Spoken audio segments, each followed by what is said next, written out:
Hello, hockey fans. Well, the first game threes took place, and as we know, in the third game of a playoff series, whether it's best of 5 or best of 7, it's the scene shifting games.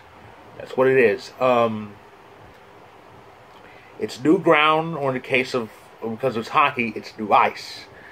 The teams that start on the road are now in their stomping grounds, and they have a chance to put a dent in the series. The teams that start at home have to go on the road to improve whatever hold they have in the series. If it's 1-1, that's pivotal for the team that's now at home, because they can probably take a lead with the next two. They can take a lead with a win and get things done in Game 4 and head back to the original destination up 3-1.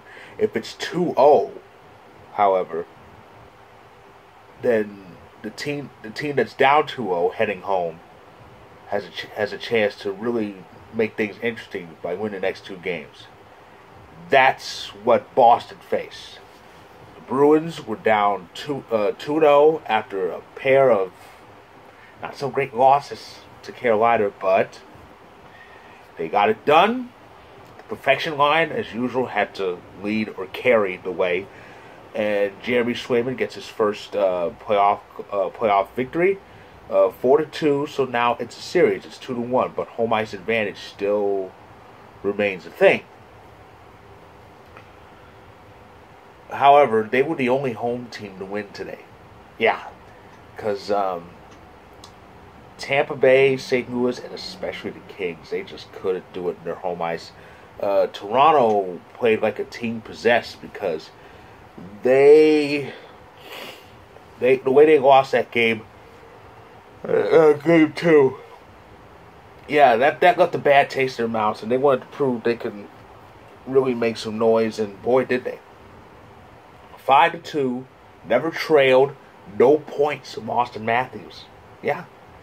Not one single point from number 34 in white and blue. It's why I love this series, Toronto Tampa Bay, because it's blue and white versus blue and white. But it was Toronto's turn to wear the road white, and they took care of business. So Tampa Bay's advantage is gone. Pretty much, it will definitely be gone if they win Game 4, but that's down the line. The Blues, oh boy.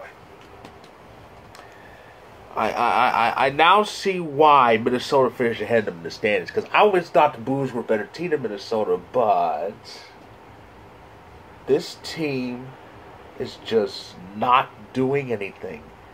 They had that one great spark in Game 1. They completely shut down the Wild. Ever since then, nothing. Husso has been catching hell in that. And Kirill Kaprizov is, well, Kirill Kaprizov. Oh boy! So a 5-1 victory for Minnesota. Marc-Andre Fleury had no problems getting his latest playoff win. Sorry, but and now Minnesota for the first time takes the lead in the series. So do the Oilers. Oh boy! They went to town on the Kings. This was the Kings' first home playoff game in 40 years.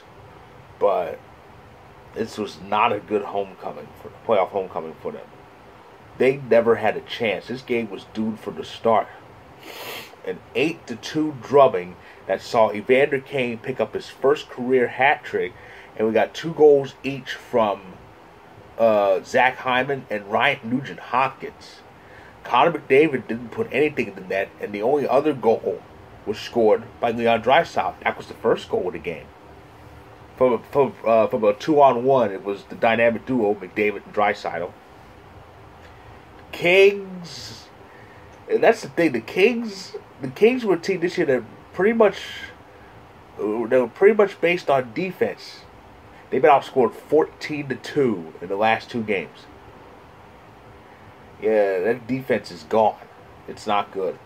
It doesn't really look good for LA. It doesn't look good for St. Louis either. Now, Toronto, Tampa Bay, that's going to be back and forth. So, Tampa Bay should be fine, but Toronto needs to, which means Toronto really needs to get going. Sorry. As for Boston, well, they're in it. They got to win. Now they need to see if they can get another one at home. So those are the game threes. Boston was the only home team that won. So we've got 4 2-1 series now. And as for tomorrow, it's the remaining game threes in their new destinations. And we actually start early tomorrow because it's a weekend. It's more importantly, it's Mother's Day weekend. So again, think of your mothers on this weekend. I know mine. Yeah, think of your mothers this weekend because it's a really big weekend. But anyway, as for the remaining game threes, they start early, 1 p.m. Eastern. But here it'll be 10 a.m. So less than 12 hours out here. Florida, Washington, the scene shifts to our nation's capital. That's the only game on ESPN tomorrow. And then Nashville gets their first home game. Predators hosting the Avalanche in game 3. That's 2-0 for Colorado. Of course, Florida, Washington's 1-1. And the others are 1-1 too. Pittsburgh heads home to host the Rangers. They will have Louis Domingue in net because now the news is out that Casey DeSmith is out for the rest of the playoffs. They got problems in net just like Carolina does. We'll see how Pittsburgh handles it.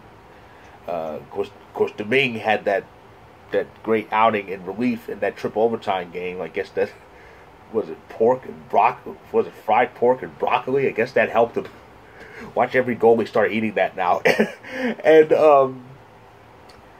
And the Dallas Stars will host the Flames in Game 3 of a very offensively lethargic series.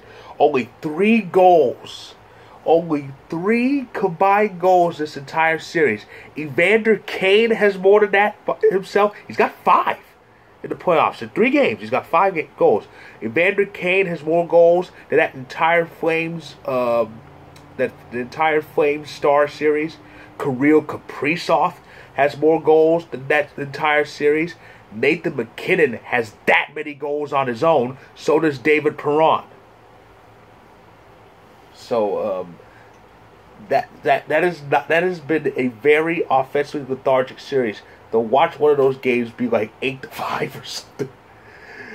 But it's been crazy. Nothing but defense. So we'll see how Game 3 goes. Maybe we get more goals in that game. And of course, on Sunday, these same teams that were at it tonight are at it again for Game 4s in Boston, St. Louis, Tampa, and Los Angeles. And they're all 2-1 with Carolina, Minnesota, Toronto, and Edmonton with those leads. So, which means a lot of Game 5s are coming up. At least 7. There's 7 Game 5s that we know of that are going to happen. So that's what's in store for us this weekend. That's my recap of tonight's action, and I'll be back to recap tomorrow's action. If you like this video, click the like button. Click subscribe if you want more. And once again, I will be back on YouTube tomorrow to recap the remaining Game 3s. So stay tuned.